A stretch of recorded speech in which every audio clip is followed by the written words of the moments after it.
بسم اللہ الرحمن الرحیم۔ ناظرین، آپ دیکھ رہے ہیں گڈ نیوز ٹی وی اور میں ہوں آپ کا ہوسٹ یوسف مدنی۔ آپ جس طرح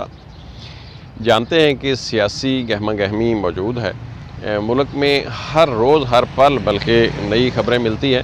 سپریم کورٹ جو کہ اسپیکر کی رولنگ کے حوالے سے از خود نوٹس کی سماعت کر رہی ہے،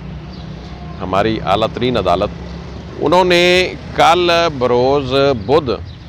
یہ نئی ڈیٹ دے دی ہے، کیونکہ وکلاء جو تمام پارٹیوں کے وکلاء ہیں انہوں نے اپنے دلائل مکمل نہیں کیے تھے، بلکہ جو اٹارنی جنرل صاحب نے اپنے دلائل دینے تھے عدالت کی معاونت میں، وہ بھی ابھی دینا باقی ہیں۔ اپنا جو P T I Pakistan Tehreek Insaf کے وکیل ہیں بابر اعوان صاحب، ان کے دلائل ابھی باقی ہیں، اور اسی طرح بہت سارے دلائل، بہت سارے باتیں ابھی ہونا تھے۔ تو بہرحال یہ حکومتی جو وکلاء ہیں انہوں نے کہا جی کہ ہمیں ٹائم دیا جائے،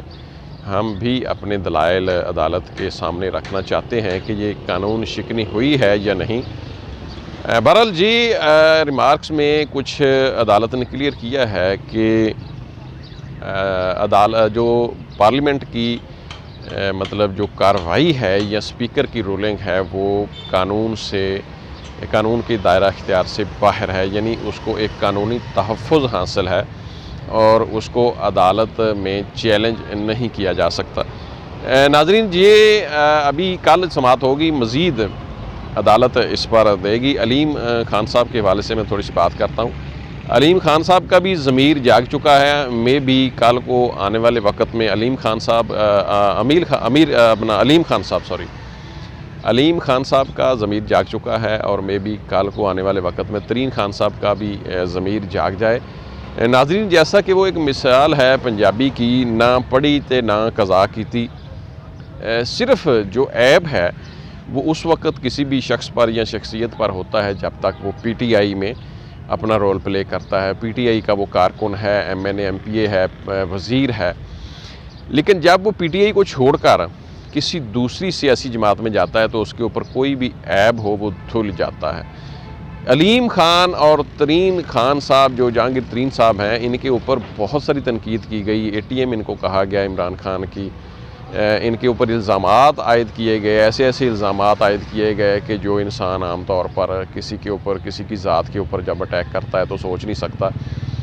لیکن اس کے باوجود ناظرین انہوں نے برداشت کیا اس وقت، اور اب جب ان اپوزیشن سے ان کے رابطے ہوئے اور ان کو انہوں نے ووٹ دینے کی بات کی، تو ناظرین اب جو اپوزیشن ہے، جتنی بھی جماعتیں اپوزیشن کی، کسی بندے نے ان کی ذات پر بات نہیں کی، کسی نے ان کو اے ٹی ایم نہیں کہا، کسی نے ان کو چینی چور نہیں کہا، کسی نے ان کے اوپر کسی قسم کی کوئی مطلب بات نہیں کی۔ یہ ہے حال دیگر یعنی تحریک انصاف سے ہٹ کر دیگر سیاسی جماعتوں کے سیاسی حالات، اور ان کی کریڈیبلٹی اس بات سے، اس چیز سے پتہ چل سکتا ہے کہ ان سیاسی جماعتوں کی کریڈیبلٹی کیا ہے، کہ ان سیاسی جماعتوں میں کوئی بندہ چور آ جائے، چکا آ جائے، جو بھی آ جائے، وہ درست ہے، وہ دودھ کا دھولا ہوا ہے، لیکن اگر وہ پاکستان تحریک انصاف کا ممبر ہے، وزیر ہے، اس سے ریلیٹ کرتا ہے، مشیر ہے، تو اس میں جو عیب ہیں وہ واقعی عیب ہیں۔ خواجہ آصف صاحب بڑی بے شرمی کے ساتھ جناب باتیں کر رہے ہیں، وہ مطلب عمران خان صاحب کی بیوی کے اوپر وہ جی یوں ہو گیا، انہوں نے پیسہ بنایا، علیمہ نے بنایا۔ بھائی جس نے بھی بنایا ہے پیسہ، آپ ان کے ثبوت دیں، کسی ادارے کے اوپر جائیں، ٹھیک ہے۔ الزامات اگر آپ نے ایسے لگانے ہیں تو ایسے تو آپ زرداری پر بھی لگاتے رہے، ان کو اس کا بھی پیٹ پھاڑ کے اپنے پیسے نکالنے تھے۔ کوئی شرم ہوتی ہے خواجہ صاحب، کوئی حیا ہوتی ہے خواجہ آصف صاحب، ایسے بات کرتے ہیں جب تو پھر اپنے گریبان میں ضرور جھانکیں۔ آپ نے جو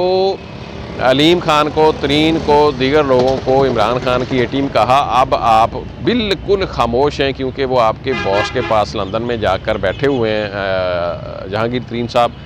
آپ کو کوئی تکلیف نہیں ہے، ادھر ملاقاتیں ہو رہی ہیں، ادھر سب معاملات ہو رہے ہیں۔ اور ناظرین، یہ جو پنڈورا باکس کھل سکتا ہے یا کھلنے والا ہے، میں بھی عدالت میں کھل جائے کہ غیر ملکی جو سازش ہے وزیر اعظم عمران خان کو چینج کرنے کی، رجیم چینج کی جو باتیں ہیں وہ اگر کھل گیا تو اس میں بھی بہت سارے معاملات چلیں گے اور اپوزیشن کو لینے کے دینے پڑ سکتے ہیں۔ ناظرین جی، جتنے بھی معاملات ہیں یہ ابھی جو ہمارے سپریم کورٹ کے چیف جسٹس صاحب ہیں، انہوں نے کہا جی ہم صرف اسپیکر کی رولنگ کے حوالے سے ابھی معاملات سن رہے ہیں کہ وہ آئینی ہیں، غیر آئینی ہیں، آئین شکنی ہیں، کیا معاملہ ہے، باقی ہم ابھی نہیں سن رہے۔ لیکن یہ معاملات سننے چاہیے کیونکہ شہباز شریف صاحب نے، بلاول بھٹو نے اور جو ان کے تیسرے پارٹنر ہیں جی مولانا فضل صاحب، کیا نام ہے، مولانا فضل الرحمان صاحب، انہوں نے بھی یہ کہا ہے کہ جو فوج ہے، ISPR ہے، وہ اس معاملے پر کلیریفیکیشن دے۔ تو انہوں نے کلیریفیکیشن دے دی ہے کہ سیکیورٹی کا جو ادارہ ہے، سلامتی کونسل کا، ان کا جو اعلامیہ ہے وہی ہمارا اعلامیہ ہے، وہی ہمارا بیان ہے، وہی ہمارا رد عمل ہے۔ تو لیکن اس کے باوجود یہ لوگ اپنی جو دھونس کی کوشش کر رہے ہیں، دباؤ ڈالنے کی بھی کوشش کر رہے ہیں ہمارے ادارے پر، لیکن فوج کا ادارہ بڑا مضبوط ہے، ہم ان کو سلوٹ پیش کرتے ہیں، سلام پیش کرتے ہیں۔ ہمارا فوج کا ادارہ جو ہے اس کو متنازع بنانے کی کوشش نہ کی جائے۔ آپ اپنے جو گندے کپڑے ہیں وہ اپنے پاس رکھیں، خود دھوئیں، اپنی جو کمیاں کوتاہیاں ہیں وہ پارلیمنٹ میں لڑیں۔ پہلے آپ کہہ رہے تھے نیوٹرل، امپائر نیوٹرل ہے، اب اگر امپائر نیوٹرل ہے تو آپ کی چیخیں نکل رہی ہیں۔ تو یہ معاملات ہیں سیاسی طور پر، بہرحال سماعت کل ہوگی۔ اور علیم خان صاحب کی آپ نے باتیں سنی ہیں، الزامات کی تردید بھی کی ہے فیاض الحسن چوہان صاحب نے، دیگر لوگوں نے بھی ان کی تردید کی ہے کہ بھائی آپ جو باتیں کر رہے ہیں، آپ نے پہلے آپ کا ضمیر جاگتا، اب پیسوں سے آپ کا ضمیر یا کس طرح آپ کا ضمیر جاگا ہے، یہ کوئی اخلاقی طور پر درست نہیں ہے۔ اس سے پہلے آپ کا ضمیر جاگتا، آپ استعفیٰ دیتے اور اپنا گھر جا کے آپ بیٹھتے یا آپ کسی کے ساتھ شامل ہوتے تو پھر تو بات ٹھیک تھی۔